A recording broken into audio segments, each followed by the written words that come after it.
pakilabingin sa Ginoo nato, nato yung masruta niya sa upat ka else. Sa dynamic sa iyang interaction sa iyang patigulan, upat yun ka else. Gusto na ikagutan yung ihat na iba po. So, Uy! Gusto mo na? Gusto mo na? Susunod ka buhit. Ay, pagkakon naman yan. Sige po. Sige po sa bawas. Sige po tayo. Okay, kung magsunod, maglataw na tayo. Gamitan naman ako lugar na Uy, wag mo'y labot. Kita lang sa tayo lang ka no? Is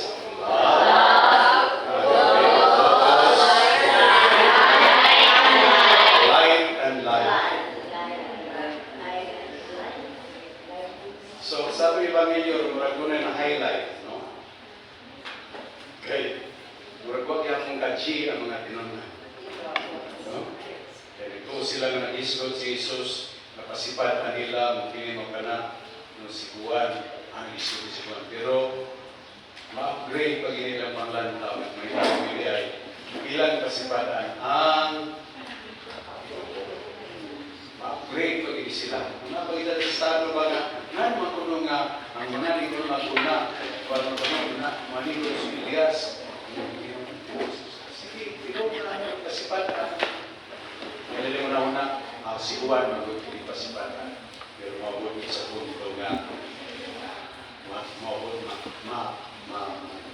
maliwanagan pagit sila, malighted pagit sila, ma-upgrade pagit nila kasi natiyay nga sus, si Ginoo mismo nga ipadala sa Amahan, gave by the Father of the Apple.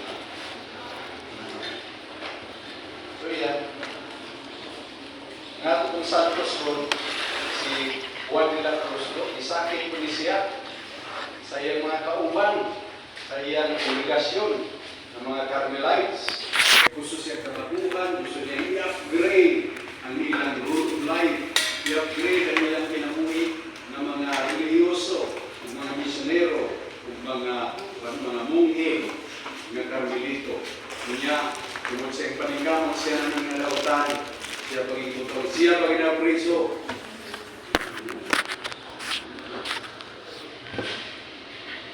Doon man, na, isakit din siya, namatay din siya na, isakit. So, kung sa inyo pa ng, tato pa ng patron des parokya, sa nagwan,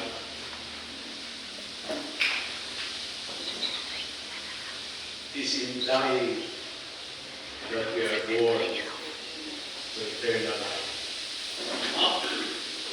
Sumunod kita ng mga nalabigin sa parokya, di ko kaya itong talaw, kung masakitan ka, kung muratag daugon, kung muratag mahikli, kung muratag kita ng may dautan, kung kita ng may sigilan tagkasapaan, kung sa datiha, mga biyada, kung upgrade gihapon, kung mutalaw na galit,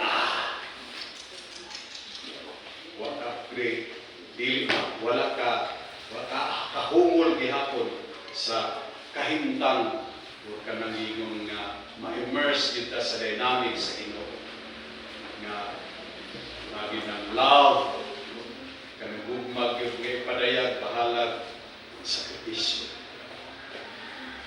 padayon sa pagsangyaw may mong pulong sa Ginoo may mong sagrado nga sangyaw sa Ginoo nga itong paningkamot.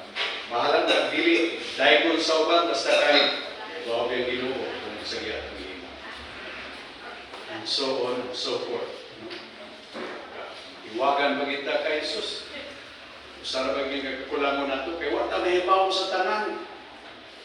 Uy, huwag ito itong 1970s pa rin sila ng mga kitakista, singbihan mo katin. Pila na kanila recollection. Pila na kung kani sila nakasabi. Jadi sa aming panahon, kadatan ako din. Kaya lisod po, mga unsa mo din ako na kung may kasama, anong muna ko pa. So anyway, kaya kanindot sa atong kinabuhi, kung naalang ideta sa klaro kita sa nakaangkla, yagin sa kaayo, gugba, kalumi sa Ginoo, ma-okay lang ito na. Bisan pa na atong mga kakulangon, atong mga imperfection, atong nilad ng batasan, makurat na lang mo. May atong mga bisyo, makurat na lang mo na kuwi. Diha sa grasya sa Ginoo, makaiguan nila. Okay? Importante na lugin ka ng di mo sunod na ang kihapon. Nung kayo mo kisa na nasuot na ako ng taga-parokya din. At kinasayan ako din. Bawa mo kisa nasuot din ako. Kapag yung mga altar servers na bisag ako ng kasapan, di naman, ihapong kulo silang naman, violet naman, wala naman. Pero naalang ihapong nagingkot. Akong singhagan, kaya usahay po kay kulot, eh, gawas kayo na kayo na, kung hindi kang atubang na walang kasayo. Ako yung mga ko, mga mabanghagan. Mag-isang mabanghagan, pero upan mo kayo, hindi na din kita. Pero gato ng pabiling, pahala ko sa banto ng pwede ko palang yapon. Makais na po niya.